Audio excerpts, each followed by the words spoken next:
জাতিসংঘে আবারও বিশ্ববাসীর সামনে জোরালোভাবে উঠে এলো ফিলিস্তিনিদের স্বাধীন রাষ্ট্র গঠনের দাবি। ভারতসহ বিশ্বের 143টি দেশ ফিলিস্তিন রাষ্ট্র প্রতিষ্ঠানের পক্ষে ভোট দিয়ে স্পষ্ট জানিয়ে দিল দীর্ঘদিনের নিপীড়ন ও অবিচারের শিকার এই মুসলিম জনগোষ্ঠীর পাশে তারা দাঁড়িয়ে আছে। বিশেষজ্ঞরা বলছেন এই ভোটাভুটি শুধু রাজনৈতিক সিদ্ধান্ত নয়, এটি মুসলিম বিশ্বসহ কোটি মানুষের আশা আকাঙ্ক্ষার প্রতিফলন। বহু দেশ মনে করে ফিলিস্তিনি মুসলমানদের ন্যায্য অধিকার ফিরিয়ে দেওয়া ছাড়া মধ্যপ্রাচ্যে স্থায়ী শান্তি সম্ভব নয়। ভারতও এই প্রস্তাবের সমর্থন জানিয়ে দিল।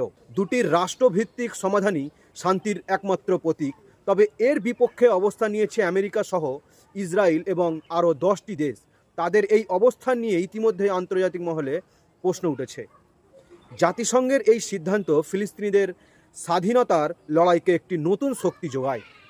মুসলিম বিশ্বের বহু মানুষ মনে করছেন সংখ্যাগরিষ্ঠ সমর্থন ফিলিস্তিন রাষ্ট্র গঠনের স্বপ্নকে এবার আরও বাস্তবের কাছাকাছি নিয়ে এলো।